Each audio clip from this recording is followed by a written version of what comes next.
오늘 하나님께서 우리에게 주시는 말씀은 출애굽기입니다. 출애굽기 2장 11절부터 마지막 절까지. 2장 11절부터 25절 말씀입니다. 한 절씩 교독하겠습니다. 모세가 장성한 후에 한 번은 자기 형제들에게 나가서 그들이 고되게 노동하는 것을 보더니 어떤 애굽 사람이 한 히브리 사람 곧 자기 형제를 치는 것을 본지라. 사울을 살펴 사람이 없음을 보고 그 애굽 사람을 쳐 죽여 모래 속에 던집니다.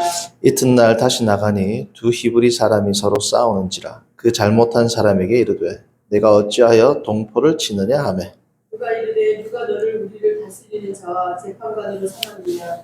내가 애굽 사람을 죽인 것처럼 나도 죽이려느냐. 모세가 두려워하여 이르되 이 일이 칼로 되었도다. 바로가 이 일을 듣고 모세를 죽이고자 하여 찾는지라. 모세가 바로의 낯을 피하여 미디안 땅에 머물며 하루는 우물 곁에 앉았더라. 미디안 제사장에게 7딸이 있었더니 그들이 와서 물을 빌어 그 위에 채우고 그들의 아버지의 양떼에게 먹이려 하는데 목자들이 와서 그들을 쫓는지라. 모세가 일어나 그들을 도와 그 양떼에게 먹이니라.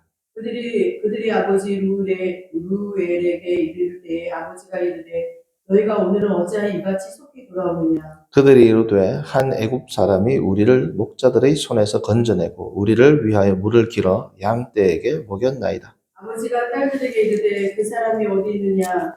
너희가 어찌하여 그 사람을 버려두고 왔느냐. 그를 청하여 음식을 대접하라 하였더라. 모세가 그와 동거하기를 기뻐하며 그가 그의 딸 십보라를 모세에게 주었더니 그가 아들을 낳으매 모세가 그의 이름을 게르솜이라 하여 이르되 내가 타국에서 나그네가 되었으니 라 하였더라.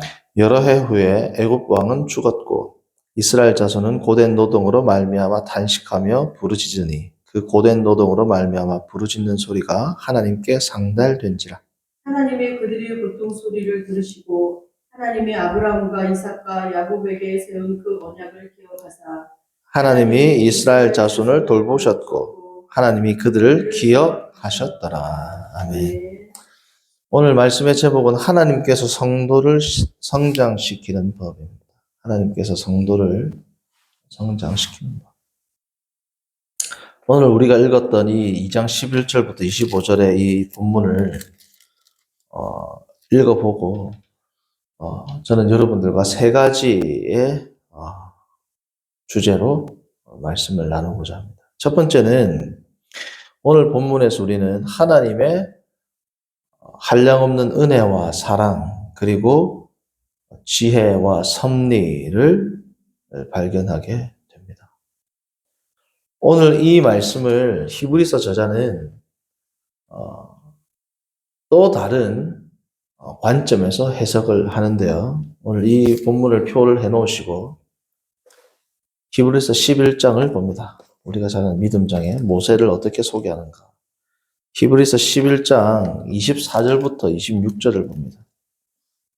히브리서 11장 24절에서 26절을 보시면 자, 제가 한번 읽어봅니다. 그리스도를 위하여 받는 수모를 애굽의 모든 보화보다 더 큰 재물로 여겼으니 이는 상 주심을 바라봅니다. 믿음으로 애굽을 떠나 왕의 노함을 무서워하지 아니하고 곧 보이지 아니하는 자를 보는 것 같이 하여 참았으며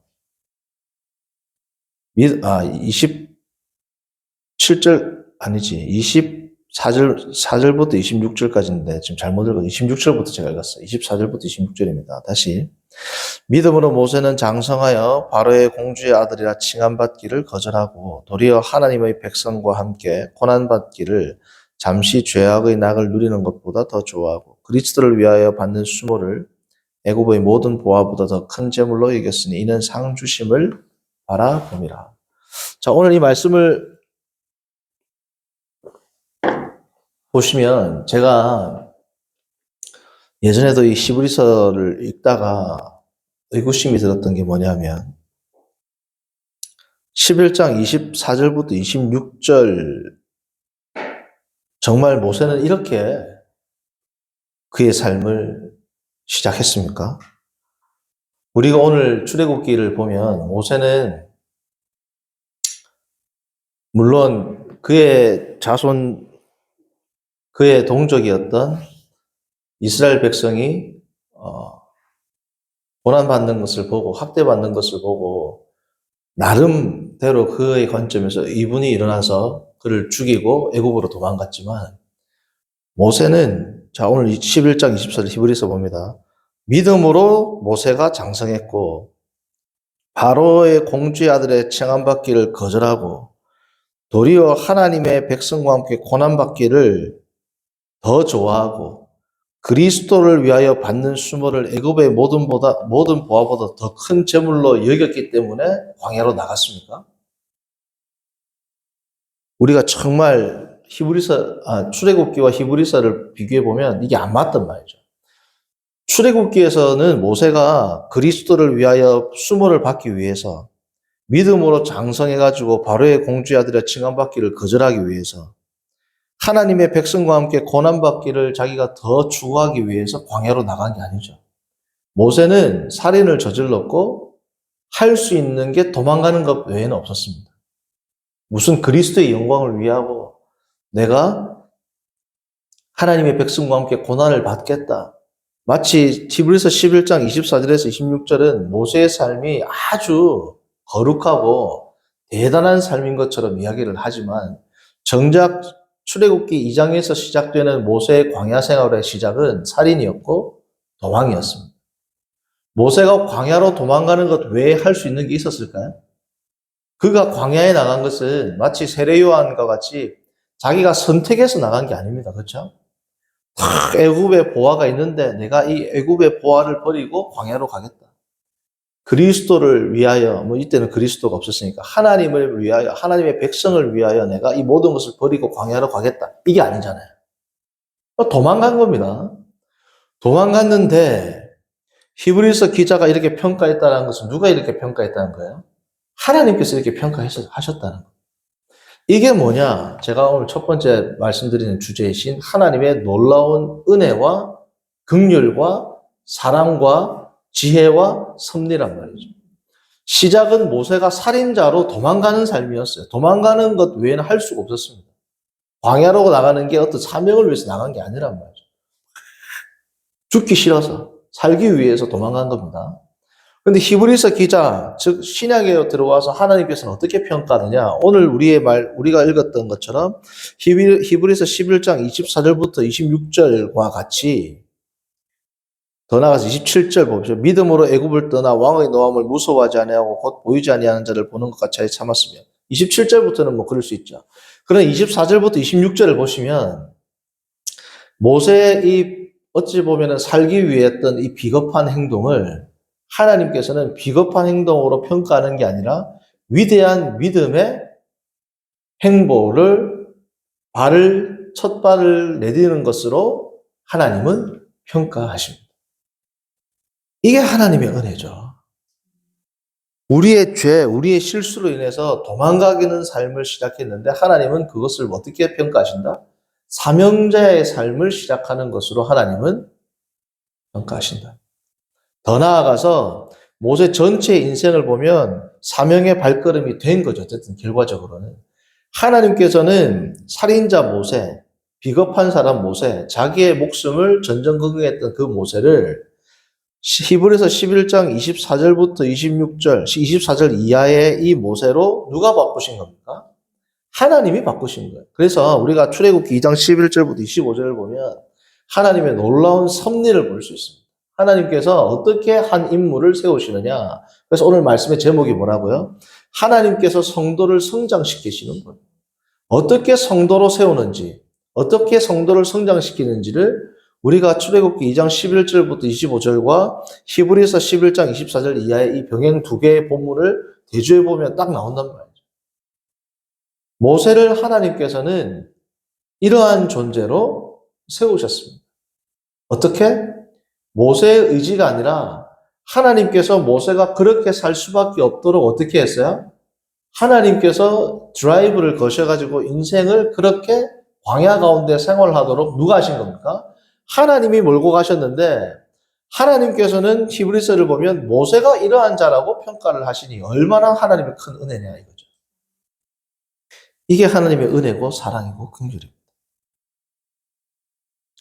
심지어 초창기의 모세는 이스라엘 백성답지도 않았습니다. 사람을 죽이는가 하면 그의 용모라든지 말투라든지 그가 가지고 풍기고 있는 모든 이 풍기는 것들이 어떤 느낌을 사람들이 받았냐? 이스라엘 사람이라고 상상을 못했어요. 다 뭐라고 생각했어요? 애굽 사람이라고 생각했습니다. 그 대목이 출애굽기에 나와요. 자, 출애굽기 2장 19절입니다. 오늘 우리가 읽었던 구절인데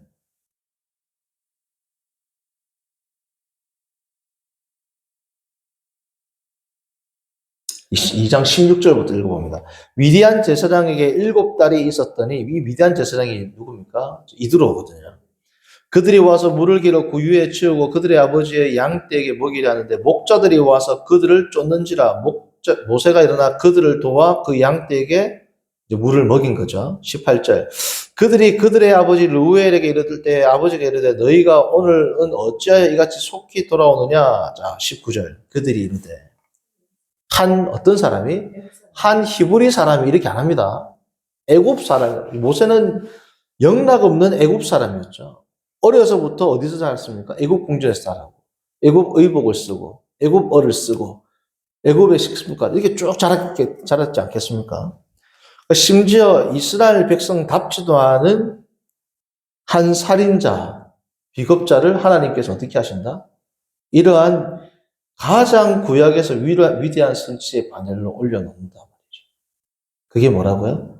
하나님의 은혜입니다. 그런가 하면 오늘 본문에서 우리가 또 두 번째로 볼 수 있는 것은 뭐냐면 하나님께서는 모든 존재를 하나님의 도구로 사용하시는 분이라는 거예요. 모든 존재들을 심지어 악한 자라 할지라도 하나님의 선한 도구로 사용할 경우가 있어요. 우리가 많이 보는 출애굽기가 아니라 구약에서 보는 예를 들면 고레스 왕이라든지 때로는 느부갓네살 왕이라든지 때로는 한 국가 아수르나 바벨론이나 하나님의 도구로 사용되지 않습니까? 자, 오늘 말씀을 보시면 바로의 공주가 나옵니다. 바로의 공주. 바로의 공주는 우리가 지난번에도 살펴보았지만 히브리 남자 아기라는 것을 발견하자마자 어떻게 해야 됩니까? 원래 죽이죠. 그리고 이 히브리 아기에 대해서 불쌍한 마음이 생길 수가 없습니다. 근데 이 불쌍한 마음이 들도록 누가 만드신 겁니까? 하나님께서 만드셨어요. 자, 그래서 출애굽기 2장 6절을 보면 열고 그 아기를 보니 아기가 우는지라 그녀가죠, 원래는. 그녀가 그를 불쌍히 여겨 이르되 이는 뭐라고요? 히브리 사람의 아기로다. 자, 2장 6절하고 2장 마지막 절 25절을 비교해 볼까요? 25절, 24절부터 하나님이 그들의 고통 소리를 들으시고 하나님이 아브라함과 이삭과 야곱에게 세운 그의 언약을 기억하사 하나님이 이스라엘 자손을 돌보셨고 하나님을 그들을 기억하셨다. 자, 바로 애굽의 공주가 모세의 울음소리를 듣고 모세의 고통을 보고 모세에게 긍휼한 마음이 생겨서 모세를 구원한 것처럼 두 본문이 병행 본문입니다. 하나님께서 24절 하나님이 이스라엘 백성의 고통소리, 울음소리를 들으시고 그들의 고통을 보시고 그들을 긍휼히 여기시고 그래서 그들을 출애굽시키셨죠. 그러니까 바로의 공주가 모세를 구원한 이러한 메커니즘이나 하나님께서 이스라엘 백성을 구원한 그러한 과정이나 어떻습니까? 유사하죠. 바로의 공주가 모세를 구원했던 그 과정이나 하나님께서 이스라엘 백성을 구원했던 과정이 유사하단 말이죠. 지금 출애굽기 기자는 의도적으로 이 두 사건을 병치시키고 있는 겁니다. 자, 그 말은 뭡니까? 하나님께서 친히 하시는 일에 대해서 하나님의 도구가 있다는 거예요. 자, 이스라엘을 구원시킬 때 하나님께서 이스라엘 고통 소리, 울음 소리를 들으시고 그 고통을 보시고 긍휼함을 가지셔서 구원하실 때 하나님 누구를 통해서 구원하셨어요? 모세를 통해서 하셨죠. 자, 모세를 구원할 때는 누구를 통해서 했습니까? 바로의 공주를 통해서 하셨단 말이에요. 하나님께서는 하나님이 하시는 많은 일 중에서 하나님께서 초월적으로 간섭하시고 초월적으로 일하시는 경우도 있죠. 뭐 만나와 메추라기가 내리고 홍해가 갈라지고 이런 것들이 있지만 특별히 신약시대 오늘날에는 대부분 하나님께서 초월적으로 일하지 않으시고 어떻게 해요? 하나님께서 세우신 정부나 사회나 사람들을 통해서 하신단 말이죠. 병에 걸린 사람은 오늘날 더 이상 안수기도 갖고 나는 시대가 아닙니다. 그렇죠? 간혹 있지만 대부분 99%는 어디 가서 나아요? 병원 가서 낫습니다. 왜? 이게 하나님이 세우신 제도란 말이에요. 병원에서 의사들을 통해서 의사가 하나님의 도구가 돼서 어떻게 해요? 사람을 낫게 하는 겁니다. 국가는 어떻게 지켜요? 옛날처럼 하나님께서 뭐 여리교를 돌면 하나님의 초월적인 능력으로 지키는 게 아니라 누구를 세워서 지킵니까? 군인을 세워서 지킨다. 치안은 누가 담당해? 경찰을 세워서 하나님께서 치안을 담당하게 하신다. 그렇지 않습니까? 자, 그런데 이 특별히 구약시대에 모세를 구원할 때는 바로의 공주를 이용했고 이스라엘을 구원할 때는 모세를 이용했는데 그렇다고 해서 모세와 바로의 공주가 같나요? 공통점은 뭡니까? 두 인물 다 하나님의 도구였다. 그런데 큰 차이는 뭐예요? 한 명은 구원받은 성도고 한 명은 뭐예요? 구원받지 못한 외인이란 말이죠. 자, 그런데 우리가 기억해야 할 것은 뭐냐? 구원받지 못한 사람이라 할지라도 하나님의 선한 도구가 될 수 있다. 그것을 이야기하는 게 마태복음 7장입니다. 우리가 잘 아는 이 표 해놓으시고 그러므로 그 나무는 열매로 알리라는 이 위대한 말씀이 기록된 7장 21절부터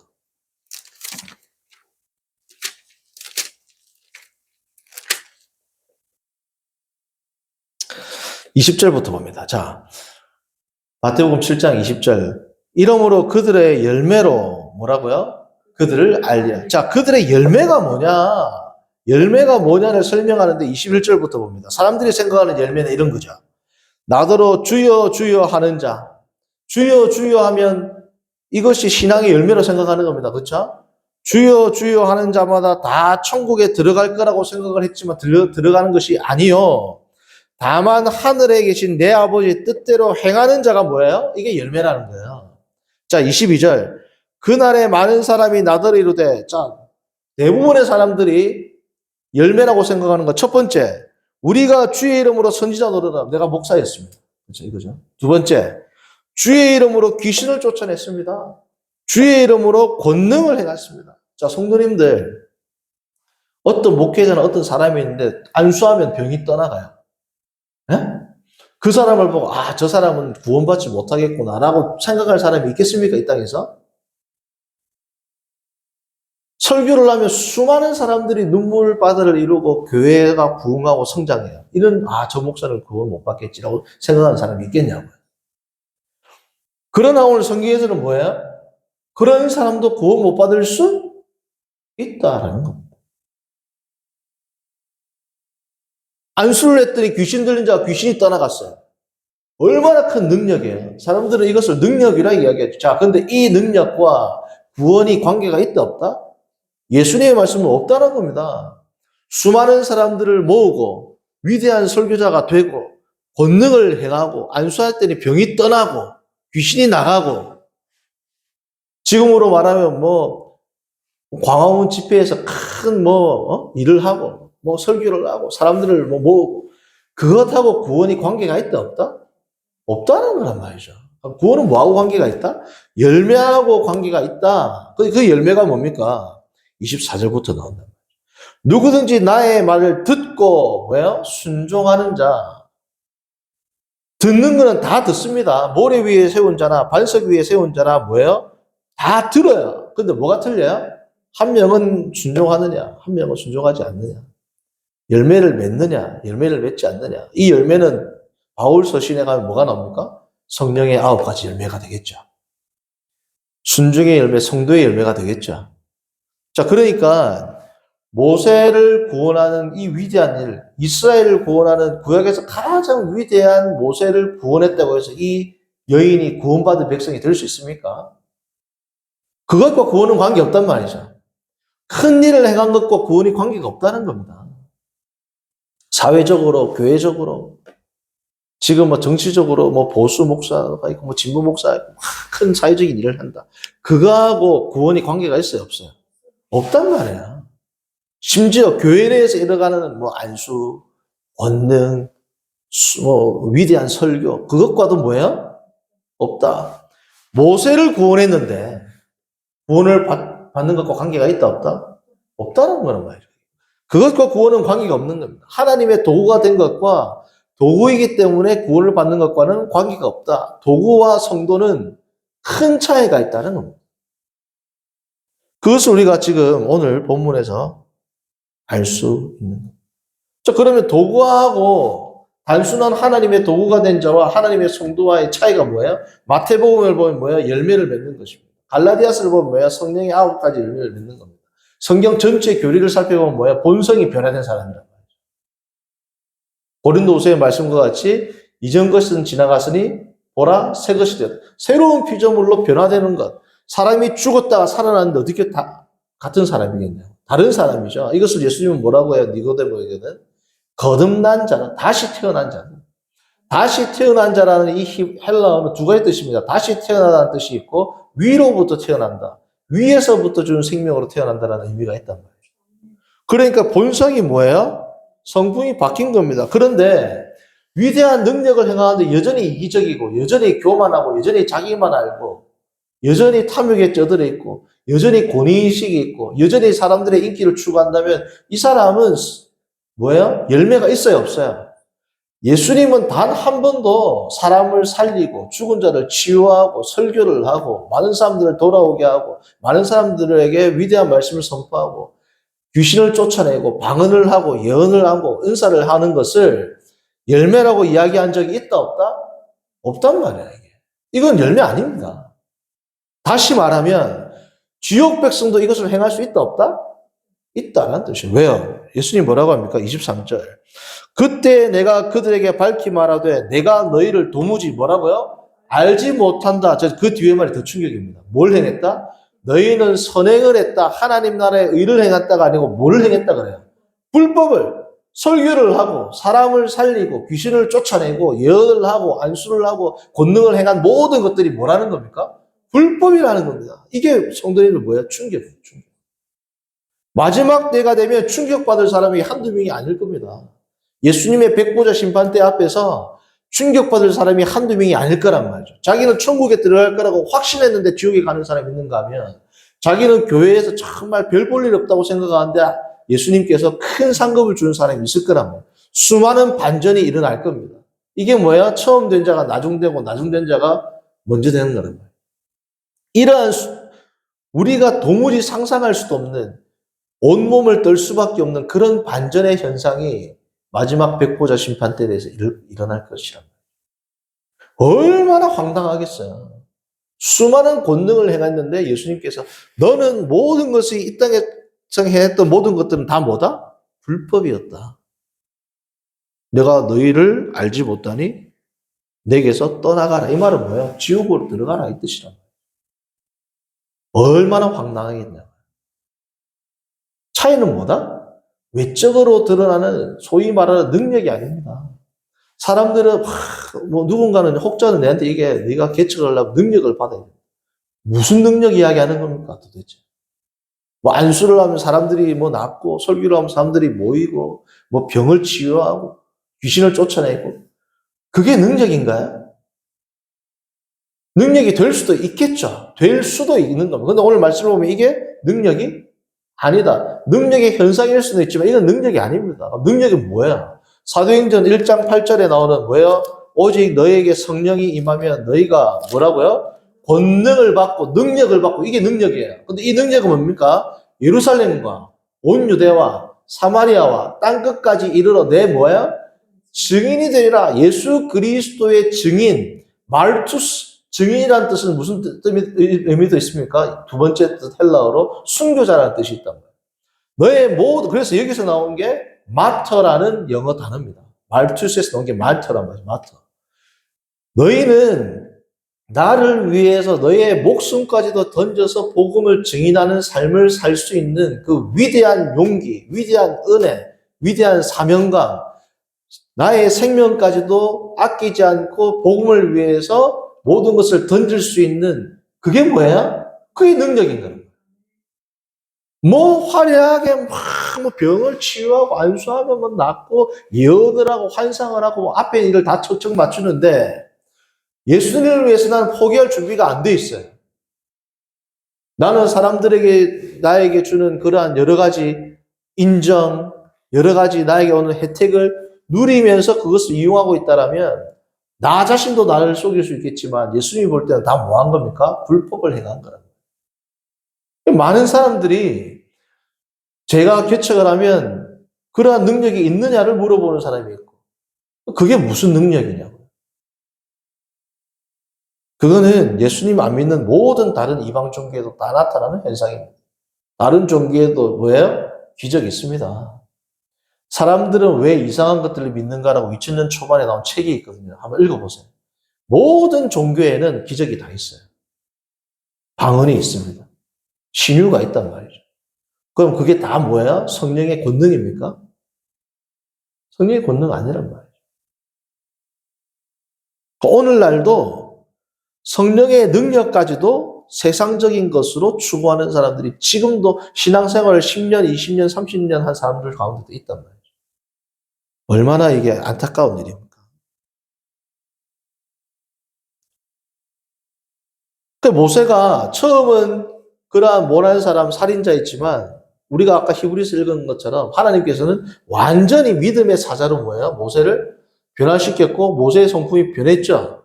실제로 모세의 성품이 변했죠. 살인자였던 모세에서 민수기 1장 23절에는 모세를 뭐라고 표현합니까? 이 사람 모세는 그의 온유함이 지면에 있는 모든 사람보다 더 승하였더라. 지면에 있는 모든 사람들보다 더 온유한 사람으로 바뀌었단 말이죠. 이 사람을 죽였던 살인자가. 그게 뭡니까? 성도가 되어가는, 성도로 세워지는, 성도가 성장하는 모습이고 그러한 방식이란 말이죠. 하나님께서. 성도님들 말이 우리가 성경에서 모세가 살인죄였다라고 우리는 쉽게 말하지만 실제로 교회에 누가 왔어요.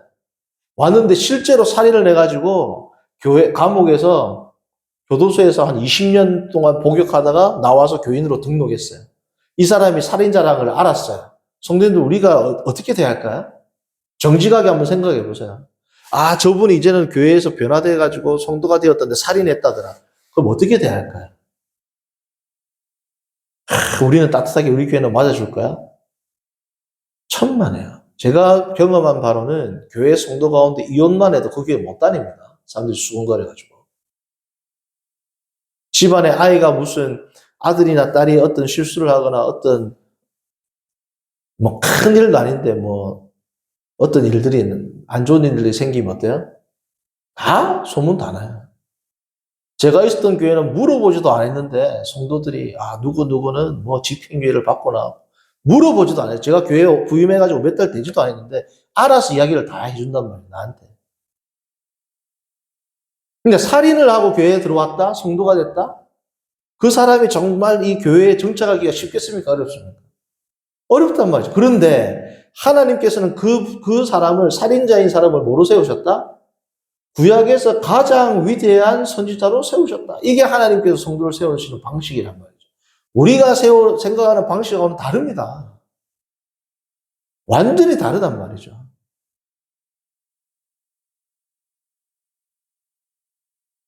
세 번째는 하나님께서는 성도를 세우실 때 말씀과 기도 외에 때로는 말씀과 기도보다도 더 효과적인 방법이 있는데 고난을 통해서 세웁니다.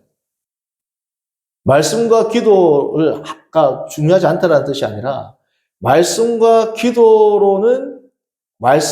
기도보다 어쩔 때는 더 효과적인 하나님의 수단이 있으니 그게 뭐라는 겁니까? 고난이라는 거야. 자, 이스라엘 백성들이 홍해를 가르는 위대한 하나님의 큰 기적을 보았습니다. 그때 그들이 겸손한 자로 변화되었나요? 만나와 메추라기를 먹고 마시고 반석에서 물을 마실 때 그들이 변화되었나요? 그들이 언제 변화되었느냐? 모세의 신명기에서의 설교를 들어보면 뭐라고 하느냐? 하나님께서 40년 동안 너희를 광야에 살게 하시면서 너희를 때로는 줄이게 하시면서 너희를 어떻게 하셨다? 낮추셨다. 그들이 성도로서 하나님 앞에서 humble, 그들의 humility, 그들의 겸손함과 낮아짐을 배우게 되었고 그러한 모습을 갖추게 된 것은 홍해의 기적과 10가지 재앙과 여러 가지 이적과 기적들을 통해서 그들의 겸손을 배운 게 아니라 뭘 통해서 배웠다는 겁니까? 40년 동안 너희가 줄이면서 먹을 것, 마실 것이 없는 그 와중에 너희가 뭘 배웠다? 겸손함을 배웠다. 다른 말로 하면 너희가 성도가 되었다 이 뜻입니다. 너희가 성도로 세워졌다. 성도님들, 우리가 아까 마태복음 7장 21절부터 보았지만 말씀과 기도, 40일 금식을 해가지고 능력을 받았다는 분들 중에서 얼마나 교만한 분들이 많아요. 말씀과 기도를, 말씀을 좀 많이 안다고 해서 얼마나 교만한 사람이 많습니다. 기도를 오래 한다고 해서 교만한 분들이 얼마나 많아요. 남을 정죄한 분들이 얼마나 많냐고요. 때로는 기도와 말씀, 자, 모세가 우리가 오늘 보았던 출애굽기 2장 11절부터 25절까지는 모세가 하나님을 만났던 장면이 하나도 안 나옵니다. 모세가 기도했다는 내용도 하나도 안 나옵니다. 광야에서 숨어가지고 마치 불신자처럼 살았겠죠. 그렇지 않습니까? 도망가가지고. 심지어 2장 11절부터 25절, 2장 11절부터 25절이 끝나고 3장이 나오지 않습니까? 2장 25절부터 3장 1절은 단 한 절이지만 40년 지난 거라고요. 40년. 40년 동안 모세는 이스라엘 히브리인으로 산 게 아니라 미디안 제사장의 사위로 살았습니다. 하나님께 기도하거나 말씀을 생각했다는 기록이 하나도 없어요. 40년을 광야에서 미디안 사람으로 살았단 말이죠. 자, 그런데 하나님이 모세를 부릅니다. 모세가 어떻게 바뀌었느냐? 출애굽기 4장을 표시를 딱 해놓으시고 사도행전 7장으로 가봅니다. 사도행전 7장. 사도행전 7장은 우리가 잘 아는 스데반 집사님의 위대한 설교가 나오죠. 자, 사도행전 7장에는 모세가 광야로 도망갈 당시에 모세의 심경이 기록되어 있어요. 또 히브리서에 없는 내용이 또 있습니다. 자, 7장 22절부터 봅니다. 모세가 애굽 사람의 모든 지혜를 배워 그의 말과 하는 일들이 뭐라고요? 능하였다. 아주 우리로 말하면 지혜롭고 능력이 있는 사람이었어요. 23절. 나이가 40이 되매 그 형제 이스라엘 자손을 돌볼 생각이 나더니 나도 이스라엘 자손을 위해서 뭔가 해봐야 되겠다. 그 생각이 들었겠죠. 23절. 나이가 40이 되매 그 형제 이스라엘 자손을 돌볼 생각이 나더니 한 사람이 원통한 일을 당함을 보고 보호하여 압제받는 자를 위하여 원수를 갚아 애굽 사람을 쳐 죽이니라. 근데 자, 쳐 죽였는데 어떤 마음으로 했느냐? 25절. 그는 그의 형제들이 하나님께서 자기의 손을 통하여 구원해 주시는 것을 깨달으라고 생각했다. 자신이 능력이 있고 지혜가 있으니까 하나님께서 내 손을 통해서 이스라엘 백성을 구원하는 첫 번째 사건이 이 애굽인을 죽이는 것으로 시작될 것이다. 라고 어떻게 해요? 그렇게 자기는 생각하는 겁니다.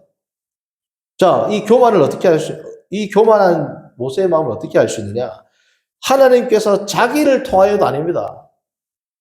너무 번역을 잘했어요. 자기의 뭘 통해서? 손을 통해서. 내가 직접 하나님의 도구가 되어서 하나님께서 나를 통하여 이스라엘 백성을 구원하는 첫 사건으로 이 애굽 사람을 죽이고 처단하는 것으로 시작하니라. 얼마나 멋있어요. 애굽 사람 하면 딱 죽이는 것으로 이스라엘 백성들이 와 선지자구나 모여가지고 쫙 구원을 시키게. 모세는 이렇게 계획을 했다. 자, 이 모세의 계획과 하나님의 계획은 얼마나 다른가요? 이 일이 있고 40년이 지나서 모세를 불렀을 때, 자, 오늘 다시 봅니다. 22절 마지막. 모든 그의 말과 하는 일들이 뭐라고요? 능하더라. 자기 자신이 능력이 있고 지혜가 있고 모든 것을 할 수 있다라고 모세가 생각했습니다. 그렇죠? 딱 40년이 지났어요. 짧은 시간이 아니죠. 하나님께서 모세의 모습을 바꾸시기 위해서 40년을 광야에서 생활하게 했습니다. 미디안 제사장으로 양을 치게 하셨다. 40년이 지난 이후 모세는 어떻게 변화되느냐. 출애굽기 4장입니다. 아까 우리가 봤던 10절을 봅니다. 우리가 너무 잘 아는 말씀이죠. 출애굽기 4장 10절. 하나님께서 모세를 불러요.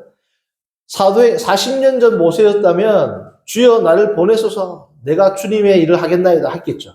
40년이 지난 이후에 모세는 이렇게 얘기합니다. 모세가 여호와께 아뢰오되 오 주여 나는 본래 말을 잘하지 못하는 자니이다. 주께서 주의 종에게 명령하신 후에도 역시 그러하니 나는 입이 뻣뻣하고 혀가 연한 자이다. 14절, 13절 모세가 이르되 오 주여 뭐라고요? 보낼 만한 자를 보내소서. 자기는 이제 어떤 능력도 없고 나는 지혜도 없고 내가 할 수 있는 것은 양치는 것밖에 없고 나는 양치는 것 외에는 할 수 있는 것이 없는 사람입니다라고 어떻게 해요? 모세가 자기 자신에 대한 인식이 이렇게 바뀌었다. 나는 할 수 있는 것이 없습니다라고 생각을 할 때 하나님께서 함께 하시면 하나님이 하셨다라고 생각을 하지. 40년 전 모세였다면 자기가 다 한 줄 알았겠죠. 내 손을 통해서 했겠다. 그래서 성도님들 우리가 하나님께서 나를 통해서 하셨다는 게 어찌 보면 겸손한 표현일지 몰라도 어찌 보면 겸손을 가장한 엄청난 교만이 숨어 있습니다. 하나님께서 하셨습니다. 근데 누굴 통해서 했다는 거예요? 결국은 나를 통해서 성도가 10,000명이 됐습니다. 하나님께서 하셨습니다. 누굴 통해서? 나를 통해서 했다는 거야. 성도들 앞에서 목회자라든지 어떤 사람이 간증을 할 때 하나님이 하셨습니다. 근데 결국은 누구 간증하는 거야? 하나님 누굴 통해서 일했다는 겁니다. 자기를 통해서 했다는 거잖아요. 자, 그러면 자기도 속을 수 있어야 겸손을 가장한 뭐예요? 엄청난 교만이 그 속에 있을 수 있다. 모든 사람이 그렇다는 게 아니라 있을 수 있다는 겁니다. 모세는 40년이 지나서 어떻습니까? 바뀌었어요. 40년이 지난 이후에 모세가 모든 것을 하나님께서 하셨습니다라고 하면 이 모든 것은 하나님께서 하셨습니다라는 같은 말을 했지만 40년 전 모세와 40년 이후의 모세가 같은 말을 하지만 그의 마음에는 어떨까요? 다른 마음이에요. 다른 마음. 40년 전에 모세를 했다면 하나님께서 모든 것을 행하셨습니다라고 하지만 괄호 열고 나를 통해서. 그리고 뭐예요? 내가 이러한 능력이 있었다. 내가 이 정도는 했다라는 게 들어있겠죠.